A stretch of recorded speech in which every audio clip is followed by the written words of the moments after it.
Gracias por acompañarnos en esta conversación sobre el tema que yo creo que es el más importante, posiblemente con el desafío fiscal que va a enfrentar el próximo gobierno que tendremos en Colombia a partir del 2026. Ya lo tenemos, pero pues ya el 2025 se fue como se fue.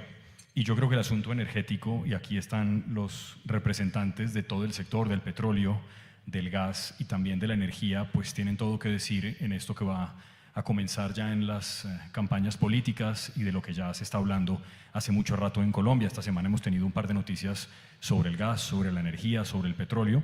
Y la primera pregunta que les quiero hacer, empezando por la doctora Murgas, es cómo están viendo el panorama para el 2026. De manera general, lo que se ha explicado es que estamos en problemas. ¿En qué tantos problemas estamos? Doctora Murgas, en el tema del gas. Hola, buenas tardes. Jorge, muy buenas tardes, muchísimas gracias. Un saludo especial a todos los que están ahora escuchándonos y por supuesto a Natalia y a Frank. Yo creo que de este panel algo sale porque aquí estamos los que podemos compartirles información de manera directa. No prometo nada por mi parte, pero ustedes tres, sin duda. Bueno, yo creo que y al Grupo Prisa, por supuesto, gracias por la invitación. Yo creo que el 2026 llega con un sistema energético que ha sido resiliente, pero operando al límite. En lo que tiene que ver con gas natural, les puedo decir con contundencia que no tenemos margen de maniobra frente a alguna contingencia que se presente. Un mantenimiento no programado, un daño a la infraestructura de producción o de transporte, cambios en las condiciones climáticas. ¿Por qué? Porque no hay excedentes de gas. Ahora, el problema de Colombia, Jorge, no es de recursos. Ese no es el problema de Colombia. El problema de Colombia es que no ejecutamos proyectos estratégicos a tiempo. La demora en la ejecución de los proyectos es lo que nos tiene hoy en déficit de gas nacional en firme. Y, por supuesto, tenemos que enfocar los esfuerzos en lo esencial, que es lograr que se ejecuten los proyectos de gas nacional para que el gas natural nacional se convierta nuevamente en un motor de seguridad energética y también de competitividad del país. Y hay proyectos estratégicos. Miren, hay un potencial que ya hemos descubierto tanto en áreas continentales como en el Mar Caribe.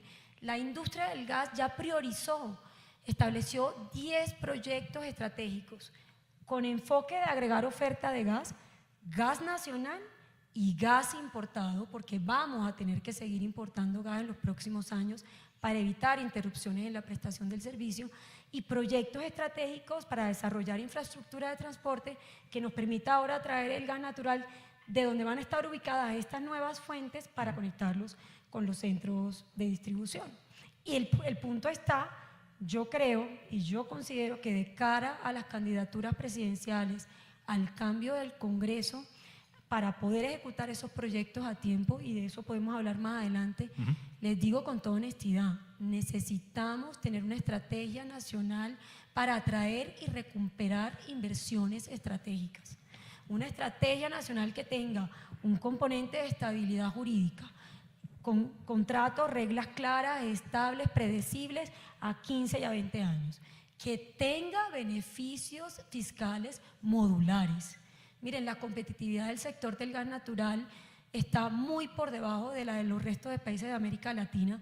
Nuestro government take supera 70% en pago de impuestos, regalías y otros conceptos. Beneficios fiscales modulares, devoluciones de IVA a tiempo, zonas francas. También necesitamos recuperar la versión PINES, yo la llamo 2.0, el candidato que llegue, el presidente que llegue, puede ponerle el nombre que corresponda, pero necesitamos articular a todas las instituciones y a todos los actores que dan trámites. Y cierro con esto. Sí.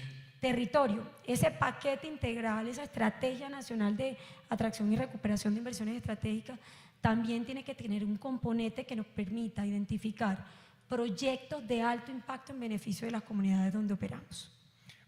De una vez salgamos del golpe. Durante muchos años los colombianos nos acostumbramos a pagar un gas barato.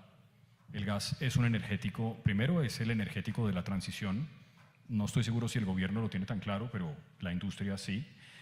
Y en los últimos meses creo que todos hemos visto un incremento en las facturas de gas. Esos incrementos van a persistir a partir de enero, van a empeorar. Bueno, el déficit de gas nacional en firme no es coyuntural, es un déficit estructural. ¿Eso qué ha implicado? Que para poder garantizar un servicio de gas sin interrupciones a todos los usuarios, nos vimos obligados a sumar gas importado, sí, aprovechando una infraestructura que era de uso exclusivo del sector eléctrico. Ahora bien, imagínense que los contratos para abastecer la demanda viejos tenían gas barato y tenían unos términos de 3 a 5 años. Es que nosotros realmente pasamos de comprar una canasta de huevo a comprar un huevo diario en la tienda y eso ha ayudado a incrementar los costos.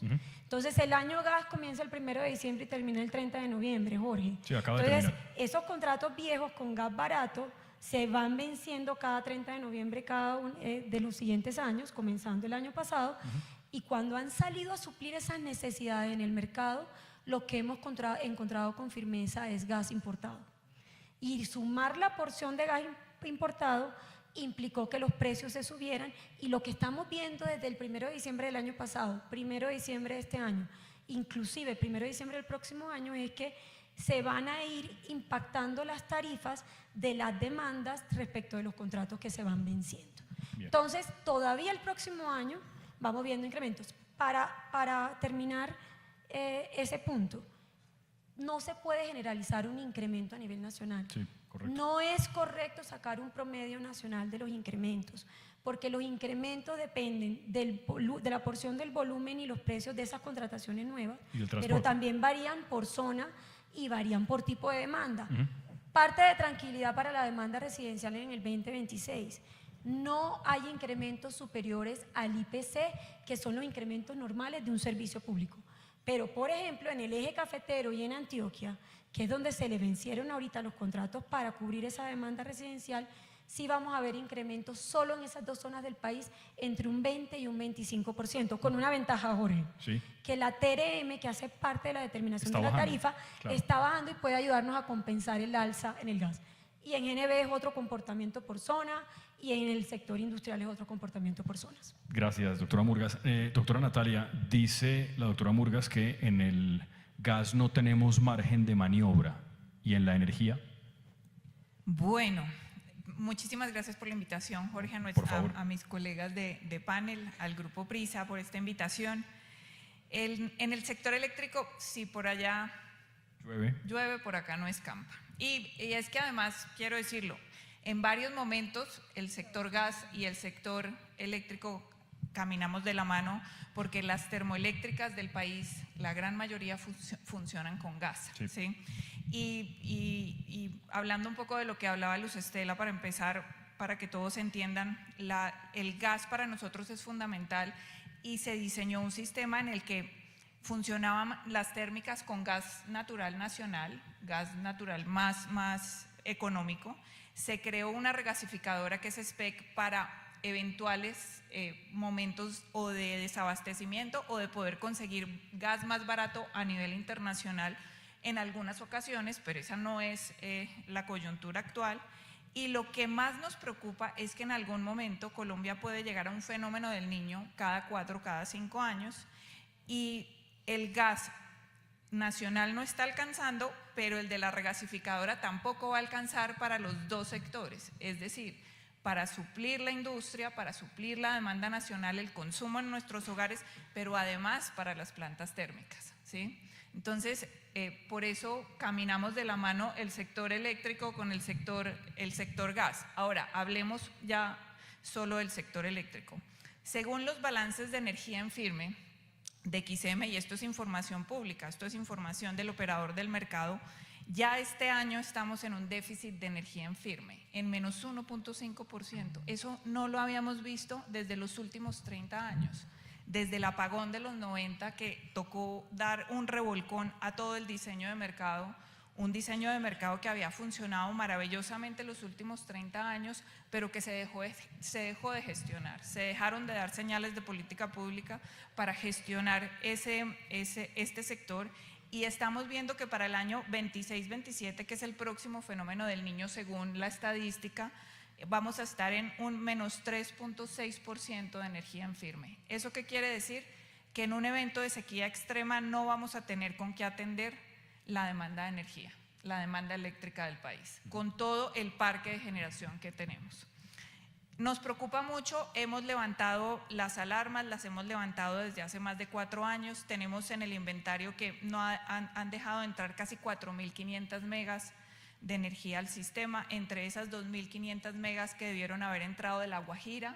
Todos conocemos lo que nos ha pasado en La Guajira, ha sido supremamente retador sacar los proyectos eólicos y la gran apuesta eólica que hicimos en La Guajira y no hemos podido terminar los parques de generación de La Guajira.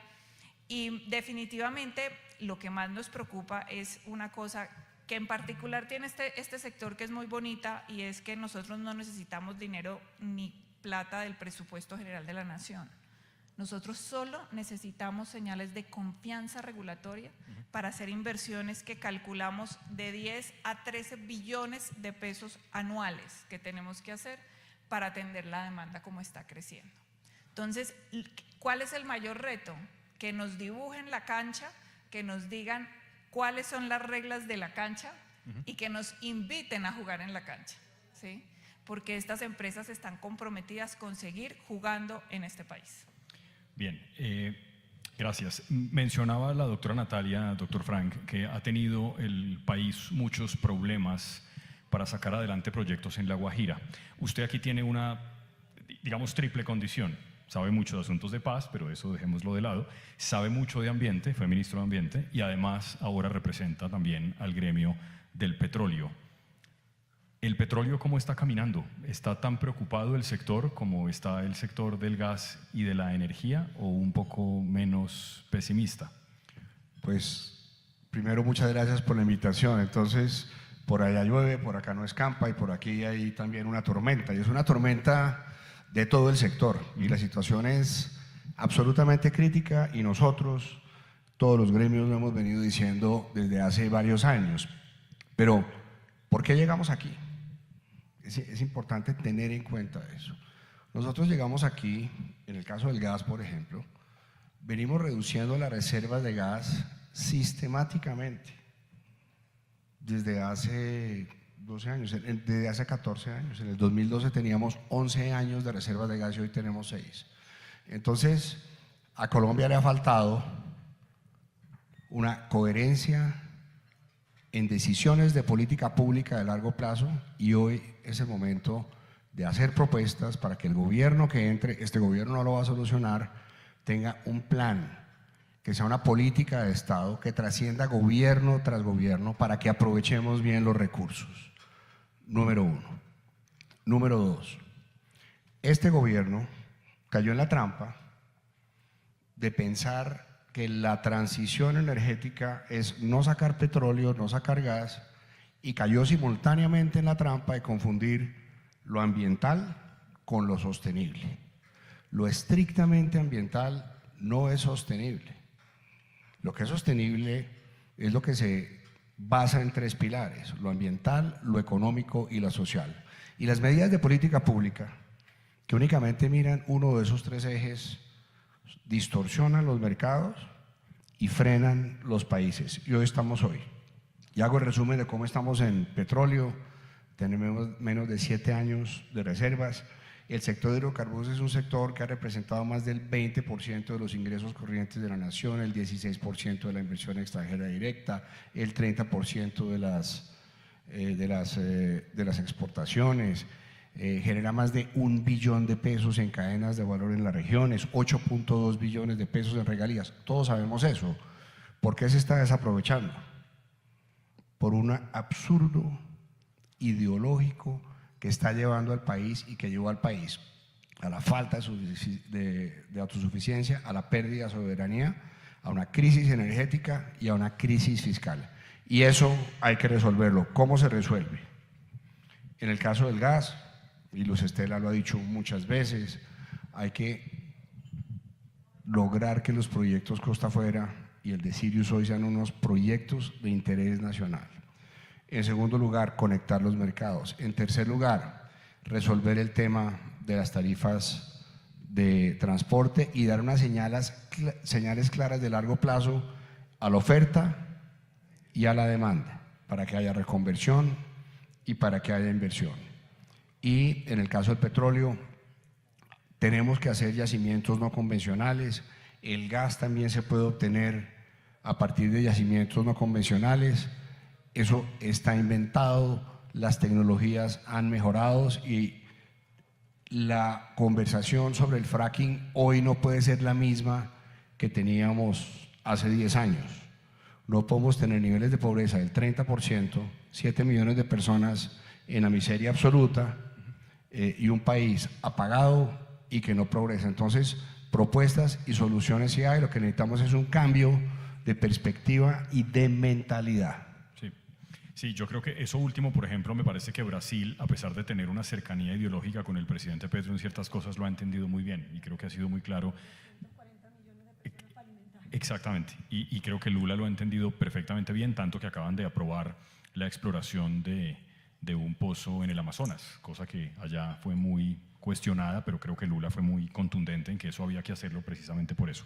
Les quiero preguntar algo que tiene que ver, ya que se metieron ustedes al baile un poco de la política, con un candidato a la presidencia en particular, tal vez el único que muy de frente ha dicho que va a seguir con la misma política de hidrocarburos en materia energética que tiene el presidente Petro. Ese candidato se llama Iván Cepeda. ¿Qué pasa si en un eventual gobierno del senador Cepeda, este gobierno insiste en no cambiar la política de hidrocarburos, en no perforar ni hacer exploración, en decirle no al fracking del Magdalena Medio, por ejemplo? ¿En qué escenario nos veríamos en cada uno de sus sectores si tenemos otros 4 años de estas mismas políticas? Se profundizaría la pobreza y las desigualdades en Colombia, sin lugar a dudas. Si Fran compartió las cifras del sector, en términos generales les voy a decir las cifras del sector del gas natural, sí. Representamos el 1% del Producto Interno Bruto. ¿Saben cuánta inversión social voluntaria desarrolló la industria del gas natural en el año 2024? 18 millones de dólares que favorecieron a 1,5 millones de personas con programas de vivienda, de mejoramiento de vivienda, acceso a otros servicios públicos, educación, en más de 191 municipios, principalmente donde operamos. Entregamos al Estado por concepto de impuestos y regalías más de 3.3 billones de pesos. El empleo que genera el sector de hidrocarburos, sumado petróleo y gas, son más de 100.000 empleos directos e indirectos. Si este sector no se desarrolla, que es estratégico para el país, lo que vamos a hacer es que 8.1 millones de colombianos que hoy están en situación de pobreza energética terminen incrementándose y llegando a la pobreza extrema porque no vamos a tener recursos. Tú pusiste el ejemplo más importante. El gas natural, para decirles, no es de un partido político, el gas natural no corresponde a una ideología, no es ni de centro, ni de derecha, ni de izquierda. El gas natural es patrimonio de los colombianos. Así lo piensa Lula, es que en Brasil hay un consenso general en torno al desarrollo de la industria de hidrocarburos. Si le va bien a Petrobras, le va bien a Brasil. Y ahora, el pozo que tú mencionaste tampoco es que esté dentro de la región amazónica, es verdad, está costa afuera en la sí. región amazónica a más de 100 kilómetros de la línea costera, sí. Pero son 240 millones de personas que hay que alimentar. ¿Por qué desaprovechar unos recursos que además le pueden garantizar poder reducir esas brechas de desigualdad? Y miremos otros casos de la región. Es que Argentina, le voy a poner el caso de Argentina que ahora que Fran mencionó yacimientos no convencionales. Vaca Muerta, han llegado los Kirchner, ahora está Milei y ha habido tránsitos de gobiernos de unos a otros. Y no obstante eso, de haber estado en una situación fiscal complicada, gracias a que desarrollaron una formación en el subsuelo que se llama Vaca Muerta, hoy tienen un superávit económico. Y no comenzó en el gobierno de Milei, que creó, por ejemplo, un programa de atracción de inversiones, el RIGI, parecido a lo que yo estoy planteando para Colombia. Compensó desde el gobierno de los Kirchner. Hoy, imagínense, Frank mencionó las reservas de gas y petróleo. Las reservas probadas de gas de Colombia son de 2 terapiés cúbicos de gas. La última molécula, si seguimos consumiendo al mismo ritmo, alcanza para 5.9 años. Las reservas de gas de Argentina, después de haber desarrollado Vaca Muerta, alcanzan para 150 años. Las reservas de petróleo en Colombia hoy alcanzan para 7 años. Las reservas de petróleo en Argentina, después de haber desarrollado Vaca Muerta, alcanzan para 50 años. ¿Cómo desaprovechar un recurso como el gas natural, que tiene tantas bondades para reducir pobreza, para descarbonizar la economía, sobre todo el sector industrial y transporte, y además para brindar respaldo a la generación de energía eléctrica? Lo que necesitamos es producir más gas y pues sin lugar a dudas tenemos que trabajar en Colombia de manera articulada para lograrlo. Sí, por aquí estaba el doctor Bayón, que creo que ya se acaba de ir, y Geopark, la empresa de la que él es presidente, acaba también de hacer el anuncio del desarrollo de Vaca Muerta, precisamente porque muchas empresas se dan cuenta de que ese es un punto que hay que estar. Mientras tanto, nosotros pensamos en vender el Permian. Jorge, pero además le voy a dar otro dato. Si miramos el comportamiento del mercado del gas natural licuado a nivel mundial, Sí. solo en el año 2024, medido en volúmenes transados, el mercado creció 2.4%. Es que el gas natural no es solamente estratégico para Colombia, es estratégico para el mundo. Uno mira cómo ha evolucionado la matriz de energía primaria en el mundo y en Colombia y no es muy distinta. Y sigo viendo la presencia del petróleo y sigo viendo la presencia del gas. El gas representa en la matriz primaria del mundo el 24% y en Colombia también el 25%. En Colombia el petróleo sigue representando el 38%. Entonces, no es un comportamiento y no es una oportunidad que tiene solo Colombia, es que el mundo ya la está aprovechando. Sí, gracias. Doctora Natalia, el sector de ustedes es algo distinto en esta pregunta particular, pero en todo caso este gobierno ha adelantado unas políticas en el sector energético que me parece que también se aplica. ¿Qué pasaría de 4 años más de políticas similares? Aplica. Yo arrancaría por contarte un poco lo que hemos visto en las conversaciones a nivel mundial, y es que el mundo dejó de hablar de transición energética y empezó a hablar de seguridad energética. ¿Por qué? Porque la cantidad de energía que se va a necesitar es tanta que ya no podemos escoger, hay que sumar, ¿sí? Adición energética, dicen algunos. Adición energética. Correcto. Entonces, y esto incluye el gas, incluye el petróleo, incluye todos los recursos. Carbón. Y incluso hay países que desearían tener los recursos que tiene Colombia para poder abastecerse en su tema energético primario, en electricidad. Pero lo cierto es que si seguimos con un gobierno que está solo enfocado en escoger energías, ¿sí? Porque lo triste es que llevamos ya muchos años con señales de política pública en el que no construimos una nueva térmica, ni damos señales para construir una nueva térmica, ni construir una nueva hidráulica de embalse grande, que son las que le han dado seguridad energética al país los últimos 30 años. Es la que nosotros llamamos energía firme, ¿sí? La que estamos en fenómeno del Niño y estamos encendidos 24 horas al día, 7 días a la semana. Entonces, nosotros hicimos un estudio, lo presentamos en nuestro congreso este año, justamente enfocado en qué pasaría si seguimos como vamos, y lo que puede pasar es que entramos a un racionamiento de energía. ¿Cuánto le cuesta al país? De acuerdo a Fedesarrollo, un país que está creciendo, Colombia, al 2.6% efectivo anual, el 2.7 anual, estaríamos perdiendo 1.7 puntos del PIB con un apagón. Y eso aproximadamente nos costaría 280.000 millones de pesos hora de apagón, ¿sí?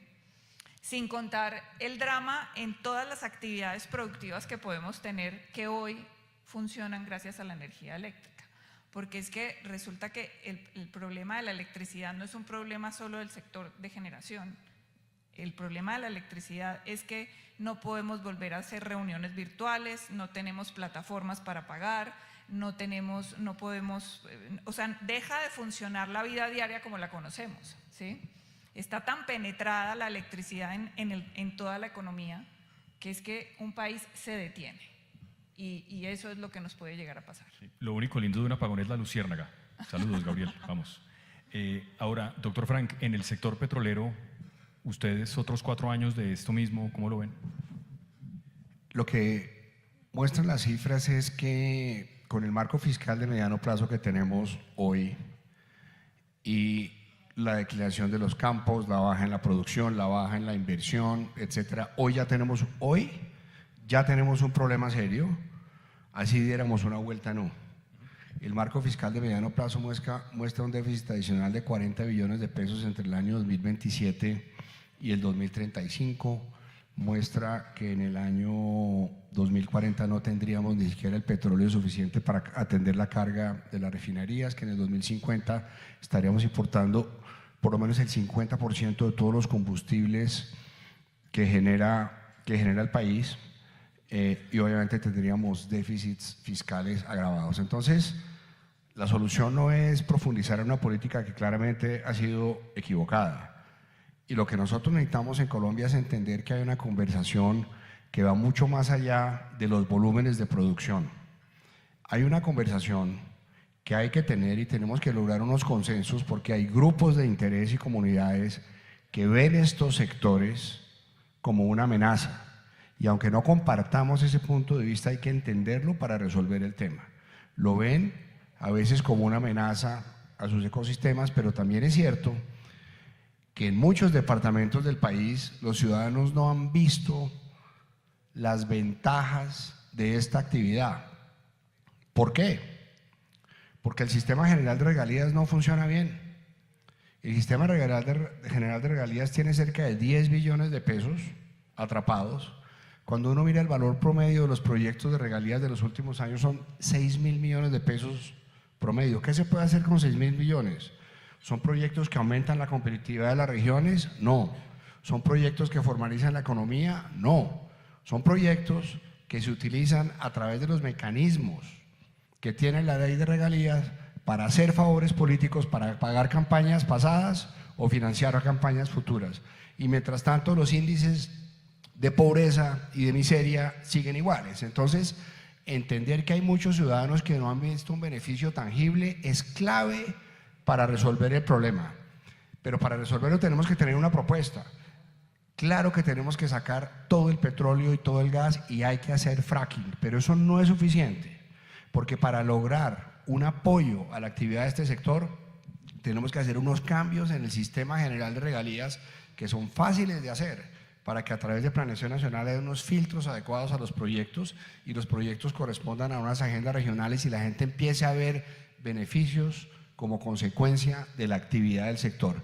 Y nosotros como empresarios tenemos que meternos con el gobierno que llegue, cualquiera que sea, así diga hoy lo que sea, para entender, para que ese gobierno tenga claro, así diga hoy que va a profundizar la política de Petro, que potencializando y revitalizando este sector puede resolver la crisis fiscal, puede financiar lo que salga de las normas que van a estabilizar las finanzas entre el centro y las regiones y puede ser un eje de desarrollo regional, pero sobre todo necesitamos autosuficiencia y soberanía nacional, y la soberanía nacional pasa por la soberanía energética. Sí, yo estoy de acuerdo con eso y me parece que un poco agarrando lo que decía el doctor Frank y creo que Natalia también, de que ha tenido unas conversaciones con distintos sectores, si a ustedes les parece que hay un cambio en el clima político alrededor de esta discusión. No muchos dejaron de sorprenderse cuando, por ejemplo, Claudia López dijo que le parecía que el fracking sí había que hacerlo. La USO, que le financió la campaña al presidente Petro, ahora también se le opone.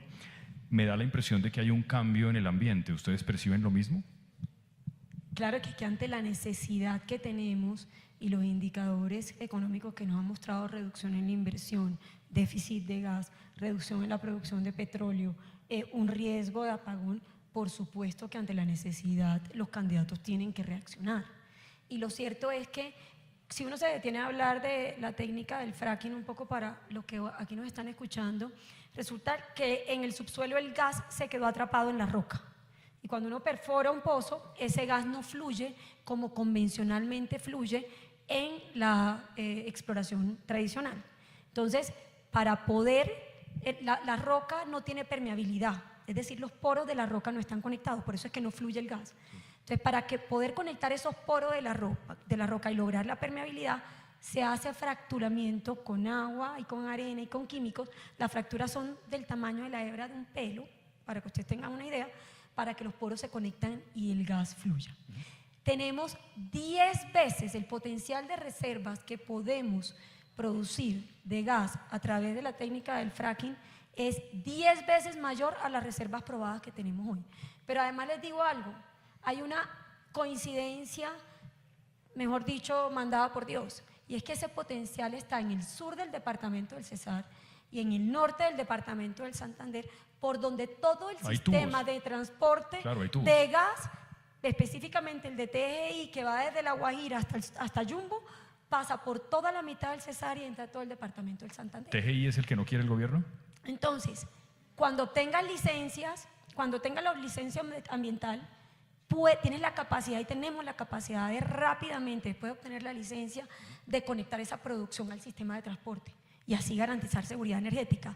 Y nosotros estimamos que después de obtener la licencia ambiental, porque hoy en día hay 8 contratos, y en esto quiero ser específica, 2 que son proyectos de investigación que se suscribieron en el gobierno de Iván Duque, sí. Pero Colombia no necesita proyectos de investigación. Los que realmente deben de ser los proyectos pilotos para desarrollar el fracking son los otros contratos, que son 6 contratos, que sí otorgan el derecho de explorar y producir, porque los pilotos solo otorgan el derecho a investigar, y si usted investiga y encuentra resultados positivos, hablemos a ver si le otorgo el derecho de exploración y producción, y podríamos perder otros 4 años más. Los pilotos para Colombia debe ser volver a sentarse con esos inversionistas de mutuo acuerdo, retomar esas actividades en fracking. Uno de ellos tiene sus propios taladros, es decir, que una vez obtenida la licencia ambiental, en un término de 10 meses pudiésemos conectar ese gas al sistema de transporte, y estamos en déficit y tenemos el gas ahí enterrado. Colombia no puede dejar el gas enterrado, porque la verdadera autosuficiencia y la verdadera seguridad energética que mencionaba Natalia está en recuperar la soberanía energética. Si Colombia no tuviera recursos como no los tiene Chile, la conversación sería otra, claro. Pero la verdadera seguridad energética de Colombia está en producir su potencial de gas. Miren, depender en cualquier proporción, en cualquiera, de gas de otros países, no solamente tiene un impacto en precios, como lo mencionábamos hace un momento, Jorge, es que también tiene un impacto en el suministro y en la logística. En el caso de Argentina, para no meterle a este cuento los temas, las conversaciones sobre guerras de Rusia y Ucrania y aspectos geopolíticos. Chile no tiene recursos naturales. El suministro es exportaciones que hace desde Argentina, pero en el 2007 Argentina tuvo una crisis energética. ¿Qué fue lo primero que hizo? Cortó el chorro. Suspenderle el suministro de gas a Chile. Entonces, depender del gas importado no solamente es depender de la volatilidad de los precios del mercado internacional, es también de depender del suministro. ¿Qué pasa si hay un huracán en el Mar Caribe? Es que hoy, para abastecer la demanda no térmica de gas y la térmica, estamos importando gas, 44% de Trinidad y Tobago, 56% de Estados Unidos. ¿Y si hay un huracán en el Mar Caribe y la infraestructura llega por el Mar Caribe? Depender del gas y de los recursos energéticos de otros países cuando nosotros tenemos nuestros propios recursos es un error, es un tiro al pie. Colombia no le puede apostar a una política en ese sentido. Me queda un minuto para la respuesta de ustedes dos, doctora Natalia y doctor Frank, sobre esto. Si ustedes también perciben que la conversación ha estado cambiando. No, yo creo que por lo menos en el sector eléctrico hemos muy responsablemente tratado de hablar con todas las campañas, ¿sí? Porque el presidente o presidenta que llegue va a tener la responsabilidad política de darle el viraje, no solo al tema eléctrico, sino a todo el tema energético, ¿sí? Porque realmente, por lo menos en nuestro caso, tiene que tener clarísimo, no puede llegar un ministro o una ministra de Minas a aprender, no hay tiempo, tiene que saber qué tiene que llegar a hacer, porque una térmica, que es lo que nos salva de un apagón, no se construye en menos de un año. Y realmente tenemos ya muy poco margen de maniobra en el sector eléctrico. El próximo fenómeno del Niño es 2026-2027 y no tenemos parque de generación para atender toda la demanda de ese momento. Doctor Frank. La conversación sobre el sector energético se aclara cuando alguien sentado en la presidencia tiene el panorama completo de todos los retos del país y tiene que tomar medidas sobre el ordenamiento del territorio. Hoy tenemos un caos institucional en el tema de ordenamiento territorial. Y en segundo lugar, tiene que tomar medidas sobre los mecanismos de participación. Los mecanismos de participación son legítimos y son necesarios, pero infortunadamente hay un abuso de mecanismos de participación por parte de mafias que lo tomaron como un negocio, los están delegitimando y están frenando el progreso. Tenemos que tener mecanismos de participación adecuados. ¿Para qué? Para que la gente de cada región tenga una voz en los proyectos y en la agenda de desarrollo de sus territorios, pero a través de consensos. Y en tercer lugar, tenemos que hacer fracking, sacar todo el gas que podamos con los estándares ambientales más rigurosos, que ya tenemos un marco jurídico para eso. Significa que no se podrá hacer ni de cualquier forma, ni en cualquier parte, pero se puede hacer. ¿Y para qué? Para formalizar la economía, modernizar la economía regional, diversificar el Producto Interno Bruto de las regiones y reducir las brechas sociales que hay en Colombia. Para eso es este sector. Modernicemos la economía, formalicémosla y tengamos un país equitativo. Aquí están los recursos, la capacidad y la plata.